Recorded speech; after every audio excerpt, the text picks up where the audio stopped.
5 রকমের ভর্তা সাথে খুদের ভাত। ও মাই গড! এটা আমার খুবই পছন্দের একটি খাবার। হ্যালো এভরিওয়ান, আসসালামু আলাইকুম। কেমন আছেন আপনারা সবাই? আশা করছি সবাই খুব ভালো আছেন এবং সুস্থ আছেন। প্রায় অনেক দিন থেকেই আসলে আমার খুদের ভাত খাওয়ার খুব ইচ্ছে হচ্ছিল। কিন্তু খুদের চাল তো সচরাচর সবার বাসায় থাকে না, আমার বাসাতেও নাই। তো সেজন্য আমি খুদের চাল কেনার জন্য আমাদের বাসা থেকে প্রায় অনেকটা দূরে একটা বাজারে চলে আসছি। তো এখানে সব কিছুই পাওয়া যায়।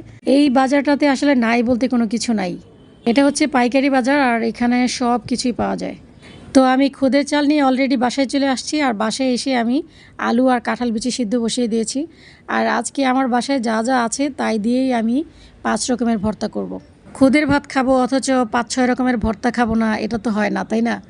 তো আজকে আমার একটু বেশি কষ্ট হয়ে যাবে, কারণ আজকে অনেক রকমের ভর্তা বানাবো আর সব ভর্তাই কিন্তু পাটায় ঘষে ঘষে বানাতে হবে। তো যাই হোক, ব্যাপার না, একটু কষ্ট না হয় করলাম।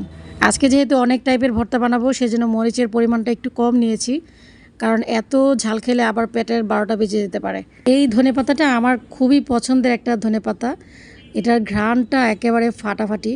সেজন্য বাজার থেকে আমি এই টাইপের ধনেপাতা সবসময় কিনে নিয়ে আসি, যদি হাতের কাছে পাই তাহলে। চিংড়ি ভর্তার জন্য এখানে আমি পেঁয়াজ, রসুন, মরিচ, ধনেপাতা আর কুচো চিংড়ি সব একসাথে দিয়ে তেল দিয়ে একটু ভালো করে ভেজে নেব। চিংড়ি ভর্তাটা তেল দিয়ে ভেজে বানালে অনেক ভালো লাগবে, সেজন্য তেল দিয়ে একটু ভেজে নিচ্ছি। তার পাশাপাশি আমি এখন ডাল ভর্তাটাও রেডি করে নেব। আর এটা যেহেতু হাতেই বানাবো সেজন্য এখন সময় থাকতে থাকতেই বানিয়ে নিচ্ছি, কারণ অনেকগুলো ভর্তা বানাতে হবে, একেবারেই হাতে সময় নাই। ধনেপাতাটা হচ্ছে আসলে এমন একটা জিনিস, সব ভর্তাতেই একেবারে মানিয়ে যায়। তো আমি ডাল ভর্তাতেও কিন্তু একটু ধনেপাতা দিয়েছি আর ঘ্রাণটা এত ভালো আসছে। কুচো চিংড়ি ভাজাটা হয়ে গেছে, এখন এটা একটা সাইডে রেখে আমি আলু ভর্তাটা রেডি করে নেব। আলু ভর্তা আর ডাল ভর্তা এই দুটো ভর্তাই কিন্তু আমি হাতে মেখে বানাবো, আর বাকি সব ভর্তাই কিন্তু পাটায় ঘষে ঘষে বানাতে হবে। এই আয়োজনটা শুধুমাত্র দুপুরের জন্য করছি, কারণ রাতের রান্না কিন্তু আমি অলরেডি আগেই করে ফেলেছি। আপনাদের ভাইয়া খুদের ভাত একেবারেই পছন্দ করে না, যার কারণে শুধুমাত্র আমরা খাওয়ার জন্য খুদের ভাত রান্না করব দুপুরে। আমি আসলে বুঝি না এত মজার একটা খাবারকে কিভাবে মানুষ অপছন্দ করতে পারে।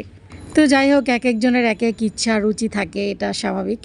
বাজারে গিয়ে দেখি অনেক রকমের খুদের চাল আছে, পোলাওর চাল থেকে শুরু করে মানে সব ধরনের ভাতের চালের খুদের চাল আছে। তো আমার কাছে ভাতের চালের খুদের চালটাই বেশি ভালো লাগে। আমি যেটা রান্না করছি এটা আসলে খুদের ভাত না, এটা আসলে বউ ভাত। তো বউ ভাতে আমি সবসময় আলু ব্যবহার করি। এই যে দেখেন, আলুগুলোকে একদম লাল লাল করে ভেজে তারপর অনেকগুলো রসুন কুচি দিয়েছি। খুদের ভাতে আপনি যত রসুন কুচি দিবেন স্বাদটা তত ভালো আসবে। তো আমি এখানে 4টার মতো রসুন কুচি দিয়েছি আর 3টার মতো পেঁয়াজ কুচি দিয়েছি, সাথে কিন্তু 1 চামচ আদা রসুন বাটাও দিয়েছি। তো সব কিছু দিয়ে আমি খুব সুন্দর করে চালটাকে কষিয়ে নিয়েছি। আমরা পোলাও যেভাবে রান্না করি খুদের ভাতটাও কিন্তু ঠিক সেইভাবেই রান্না করতে হয়, আর পানির মেজারমেন্টটাও কিন্তু ঠিক সেইভাবেই দিতে হয়। তো আমি খুদের ভাতটা চুলায় বসিয়ে দিয়ে এখন বাকি ভর্তাগুলো বেটে নিচ্ছি। মাত্র 2টা ভর্তা রেডি করেছি, আরও কিন্তু 3টা ভর্তা বাকি আছে। খুদের ভাত খাওয়ার জন্য 5 রকমের ভর্তাই যে লাগবে এমন কোনো ব্যাপার না।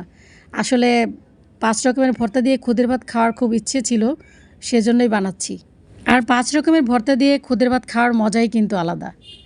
এক একটা ভর্তার এক এক রকমের স্বাদ থাকে, আর সেজন্য খুদের ভাতটা আরও বেশি মজা লাগে। তবে আমার কাছে অনেক মানুষ একসাথে হয়ে খুদের ভাত খেলে বেশি ভালো লাগে, সেজন্য মাঝে মাঝে কিন্তু আমরা অনেকে একসাথে হয়ে খুদের ভাত রান্না করে খাই। মানে আমাদের প্রতিবেশীরা সবাই একসাথে প্ল্যান করে তারপর খুদের ভাত রান্না করি ছাদে বসে, তারপর সবাই মিলে খাই, এটার মজাই কিন্তু আলাদা। লাল মরিচের শুটকি ভর্তাটা কিন্তু খুদের ভাতের সাথে খুব ভালো মানায়।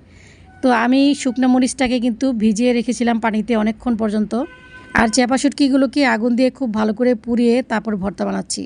শুকনো মরিচ আর পেঁয়াজ কিন্তু আমি একদম কাঁচাই বেটেছি, শুধুমাত্র রসুনটা আমি ভেজে নিয়েছি আর শুটকিটা পুড়ে নিয়েছি। তো ফাইনালি আমার খুদের ভাত রান্না হয়ে গেছে, মানে বউ ভাত রান্না হয়ে গেছে। আমার ছেলেমেয়েরা শুধুমাত্র ভর্তা দিয়ে খাবে না, তাদের জন্য ডিম অবশ্যই ভাজতে হবে, সেজন্য আমি ডিম ভেজে নিচ্ছি। তো ফাইনালি আমার সব রান্নাবান্না একদম কমপ্লিট, আর খুদের ভাতটা মাশাল্লাহ অনেক সুন্দর ঝরঝরে হয়েছে। খুদের ভাতে যদি পানির পরিমাণটা বেশি হয়ে যায় তাহলে কিন্তু খুদের ভাত একেবারেই সুন্দর হয় না, ঝরঝরে হয় না। আর পানি বেশি হয়ে গেলে কিন্তু খুদের ভাত মজাও লাগে না খেতে।